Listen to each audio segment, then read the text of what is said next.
I'm 28, and this was 2 years ago. It was just a few days before Christmas, but I had taken the entire week off of work, or in-person work.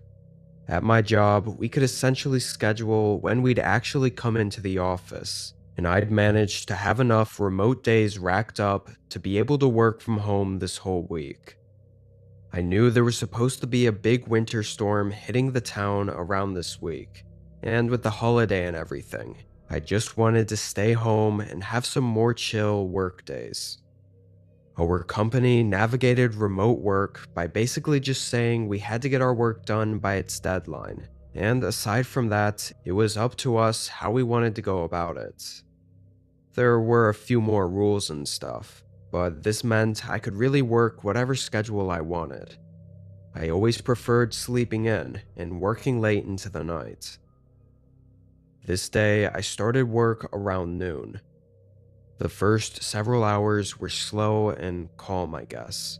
I sipped on my coffee and tried to get some work done. Over the course of those hours, the wind got increasingly heavier, slamming into the window next to me, and snow slowly began coming down. By 3 or 4, it was already dark outside from the clouds overhead and all the snow flooding on top of the neighborhood. I was gonna go out to grab dinner, but with the roads being the way they were, I decided to stay in for the rest of the night. I worked at my desk for another couple hours. The sun had set and the winter storm had come in at full force.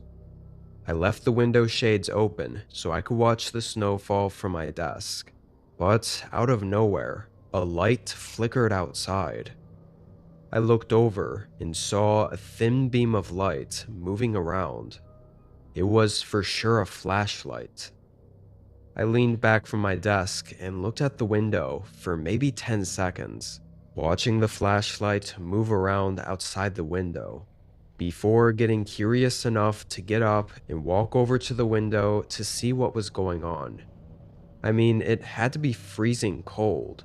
Why was anyone out there? I peered outside the window, trying to look down the side of my house.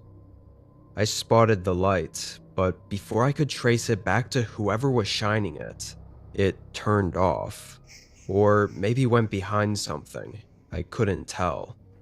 It was too dark, and the snow blocked pretty much my whole view. With nothing else to see, I sat back down. Honestly, I think I assumed some neighbor might have lost a pet out in the storm, or was just looking for something in general. I didn't worry much about it, and tried to focus back on my work while the storm continued outside. Over the next 2-ish hours, the house constantly creaked and settled, but several times I thought I'd heard something slightly louder and more distinct, enough so for me to stop and look away from my desk, hoping to hear it again and figure out what it was. I didn't, but how could it not be the house just making noises? The thought that it was anything else seemed really far-fetched. That was until there was a much louder thud sound. It sounded more like something breaking than just a hit against the wall, let alone the house settling in the wind. And it sounded like it was inside the house.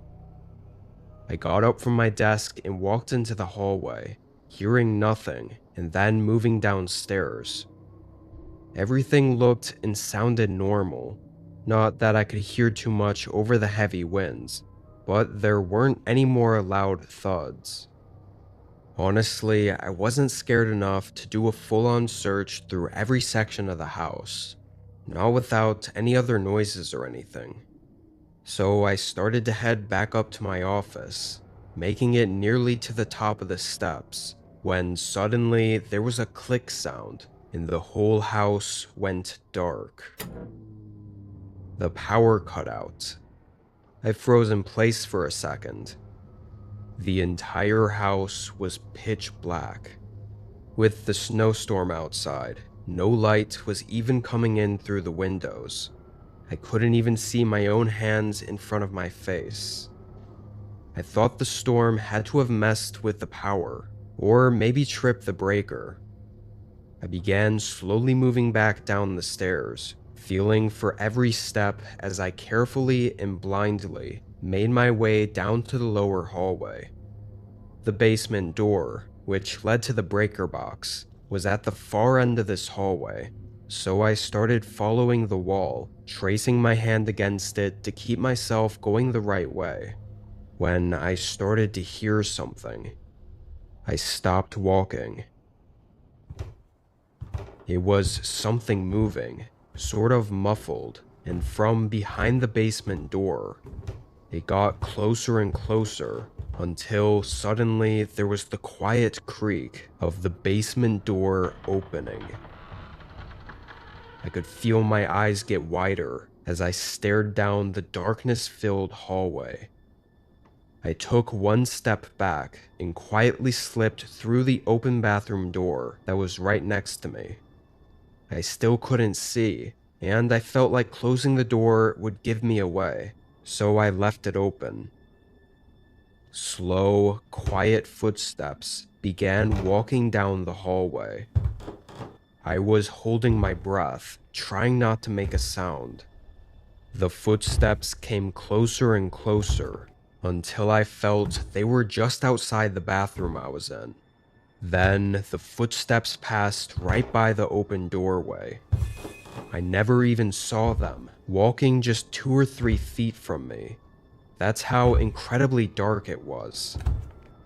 The footsteps continued to slowly move through the hallway until they reached the stairs, and from then on, it was carpet, so I couldn't hear anything at all. Suddenly, the sound of the snowstorm outside took over my hearing again, almost feeling amplified by the emptiness inside the home. The person could have stopped walking and still been standing right at the bottom of the stairs, but I took the chance that they most likely continued upstairs, and I decided to make a run for it. I left the bathroom and blindly moved to the other side of the home, sticking my hands out to try not to slam into a wall. I made it to the garage door, grabbed my keys, and left out the side door to get into my car in the driveway. I drove away and used the SOS device in my car to get in contact with the police. No surprise, the person was gone when they got there. From what the cops could find, after breaking in and turning off the power, whoever it was had essentially went straight upstairs and into the office, then to the bedroom, and nowhere else. Which meant this person was definitely there looking for me.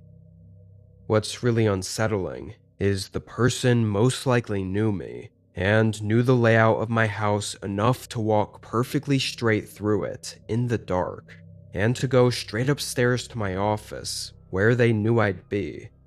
Could have even been someone I talked to regularly that I had no idea had horrible intentions. It made me question everything. I moved away, having paranoia about essentially every coworker or friend that I wasn't super close with. Since moving, I haven't had anything happen. Hopefully, I don't ever have any updates to give, but if something else happens, I'll let you know.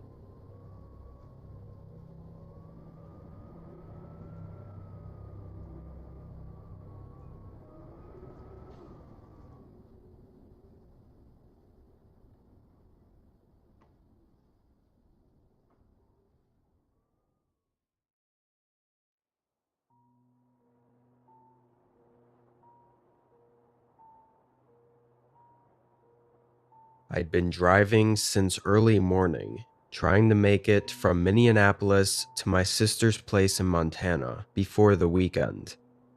It was supposed to be a quick winter trip. Just me, my old but trusty Subaru, and some crappy gas station coffee. Everything was fine until the snow started falling once I got a little further north, and into the more isolated parts of the highway. It wasn't too bad to start, just some light snowfall here and there. but it ramped up pretty quick around the time the sun went down. It became almost a wall of white that even my headlights were having trouble cutting through. After an hour of this, the road was fully covered in snow, to the point where it was really hard to tell if I was even staying on the road. With how stressful it was, I told myself I'd pull off at whatever the next place was so I could wait out the blizzard. Once I decided that, I think it was 15 minutes later that I barely saw a light on the side of the road. It was snowing so hard I couldn't even read what it was before turning in. The parking lot was small, but had 3 cars in it. One noticeably buried in the snow, and the other 2 looked like they'd pulled in not long before me. I parked, and from there I could see from the shape and look of the building that it was some kind of roadside cafe. I was hoping for a motel, but figured if I was going to be stuck waiting here anyway, I might as well head in and grab some more coffee. I got out and walked through the blizzard. I hurried inside, nearly freezing already.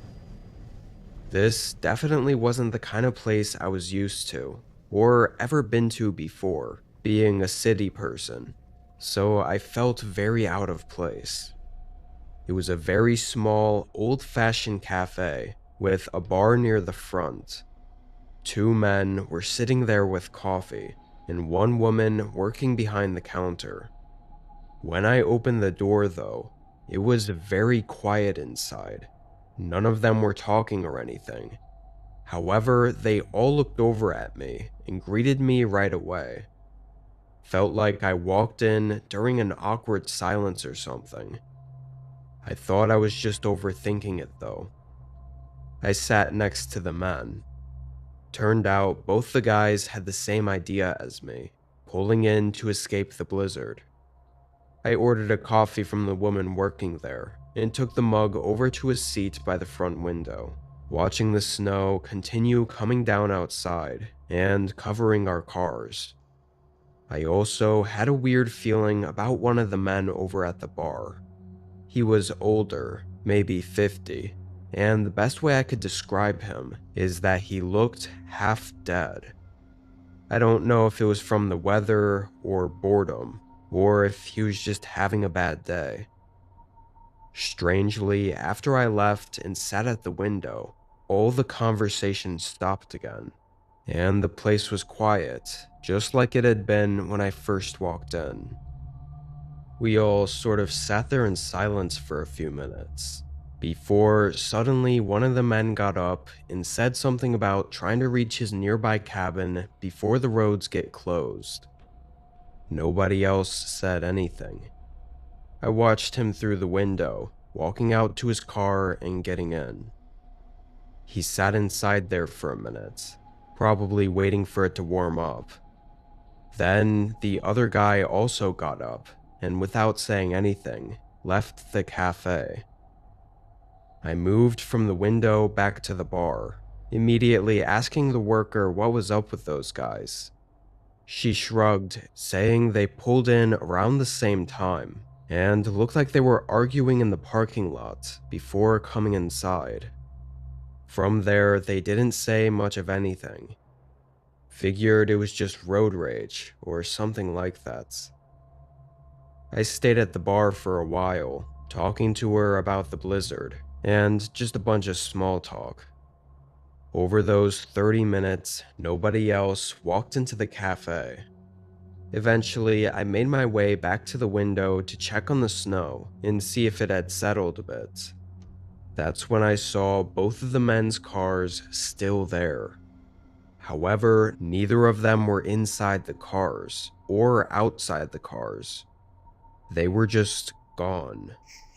This immediately sent a chill through me because it had been a while since they left the building. No way they were out in the blizzard for that long.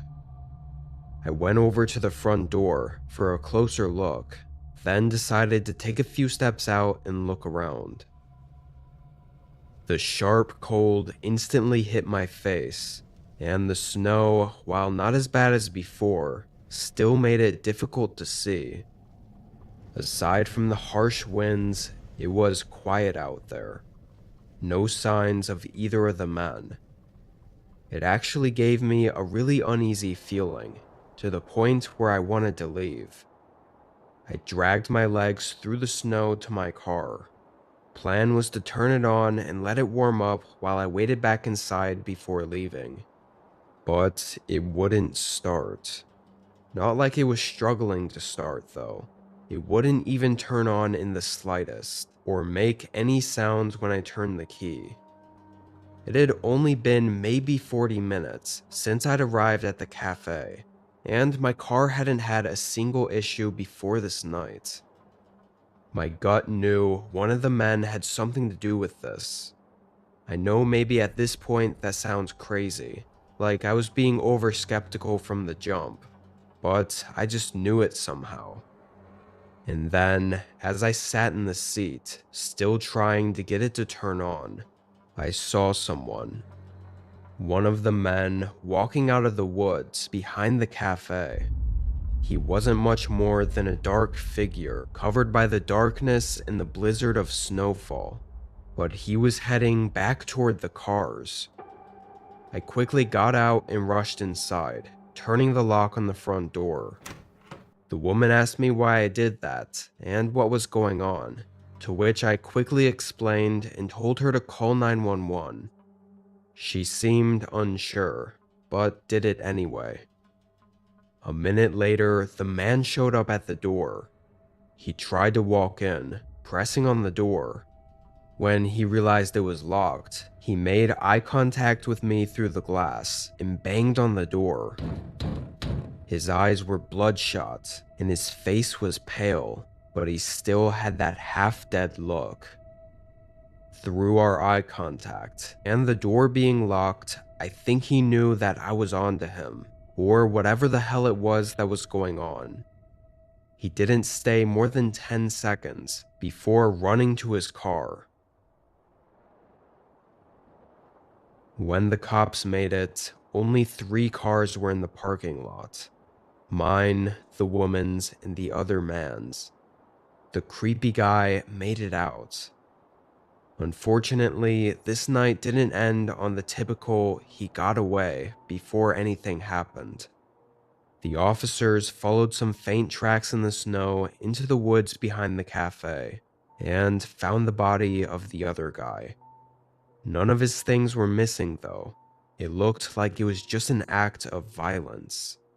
And just as disturbing, his car wouldn't start either. They found that it had the exact same issue that my car had, which was the ignition line being deliberately cut. So with all that info found out, the story pretty much told itself. When both men pulled in that night, at some point the creepy guy cut the line to prevent him from leaving. Then he just waited for him to head back outside, where he then followed him out, and of course, with the car not turning on and there being no escape, he was either dragged into the woods or had tried running away. Regardless, it all ended the same. And with the heavy winds from the blizzard, me and the woman inside had no clue any of it was going on, just 20 feet outside the front doors. But at some point during the 30 minutes before I noticed anything, the man had also cut the line on my car, which likely means he had the same plans for me that night. I was able to make it safely to my sister's place, but aside from a few phone calls to check in on me, I never heard anything about the man being found. Don't think I'll be going on any road trips around winter again though. And thinking about the image of that man walking out of the woods through the blizzard toward me, now knowing what he truly intended, still gets my heart racing.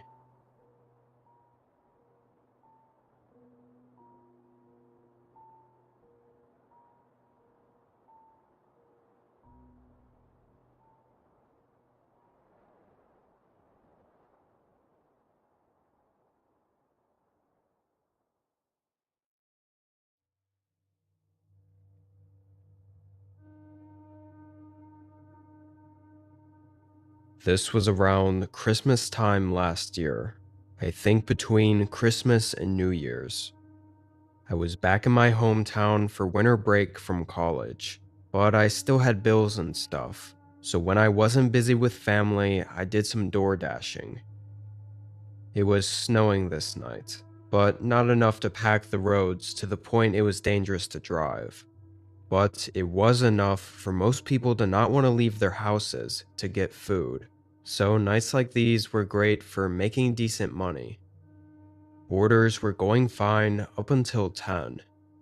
Things slowed down, but I was still getting consistent orders. This one was just like any other, except maybe slightly further than usual, 20 minutes away. My hometown was small but spread out, so lots of places were scattered on the outskirts in the woods. However, when I pulled up to where I was supposed to deliver this order, I was a bit unsure about it. The directions had led me off the main road and onto a smaller forest road, eventually to a spot where it looked like there was supposed to be a gravel driveway going deep into the trees. But it was completely snowed in. Nobody had plowed or shoveled it, and I couldn't even see any lights, like porch or outdoor lights in the forest. I stayed in my car and called the customer, thinking there might have been something wrong with the address. He answered right away.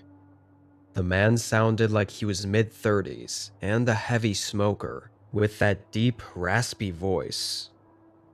I said I was at the spot on the map he had marked to drop the order off at, but that I didn't see an open driveway, or house, or anything.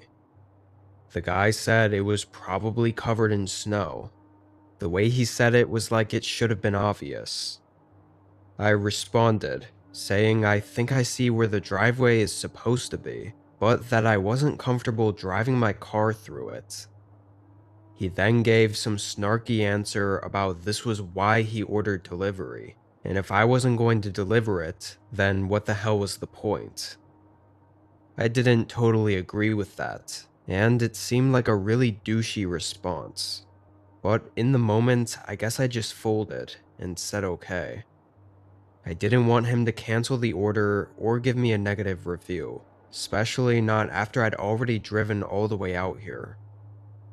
Looking back, I've checked all the rules and stuff, and now I know that if I don't have access to the driveway or delivery location, then that's on the customer. At the time, I wasn't sure. So after he hung up, I got out with the order, locked my car, and started walking through the snow. It wasn't super deep, but with it being on a less maintained forest driveway, I think my car would have had a lot of trouble and probably gotten stuck. And it was really hard to tell where the actual path was. I mostly just tried to follow what I thought was a clearing in the trees, but with no lights around to guide me, I didn't really know where I was walking. I kept looking back behind me at my car, seeing it get further and further away. It was my only sense of distance I had, because up ahead it was really dark, and I couldn't tell where I was going. It all just looked like the same forest. And all of a sudden, there was a sound to my left. A crunch that sounded eerily similar to a boot stepping in the snow. But it was far, like just barely in reach of my hearing. I looked out there, and even tried turning my phone light on, but it did absolutely nothing. I didn't see anything, and didn't hear anything else, so I kept walking. The cold started getting to me, and the endless darkness ahead had me rethinking everything. I figured by this point I would have seen the house, or something at least to tell me I was going the right way. I stopped in place and stood there for a second, just having a moment of realization that this was all really odd. I looked around, and I know it sounds stupid, but it took until then for me to think that there might actually not be a house here. Like this was all just some sort of weird trick to get me out here, which was absolutely terrifying to think about, standing there alone in the snowy, dark forest. I took my phone out and decided if the customer didn't answer or tried again to convince me to keep walking, then I'd leave and cancel the order. I pressed call and held the phone up to my ear as I listened to it ring. It rang twice before I saw something in the corner of my eye. I turned my head, seeing a light far out in the trees. Then it suddenly shut off, and a half-second later, the call dropped. I didn't even bother waiting or trying to think anything through. I immediately started sprinting back the way I came.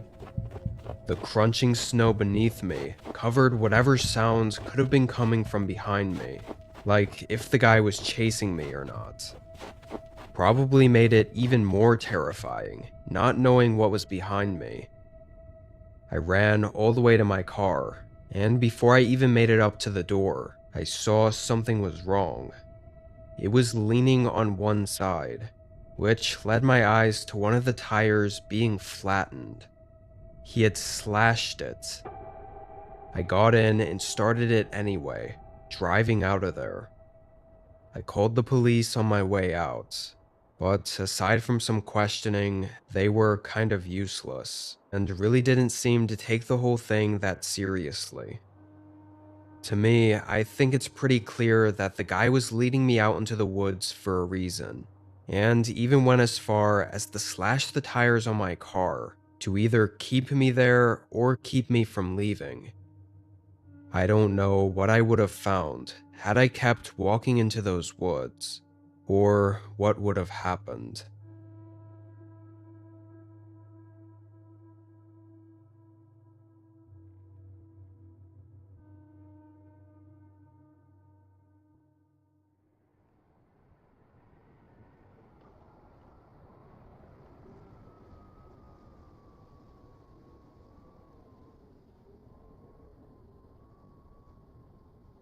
Have you ever felt this way? You want to achieve something big. You dream about success. You imagine a better life. But when it's time to act, you delay. You say, tomorrow. If you have ever been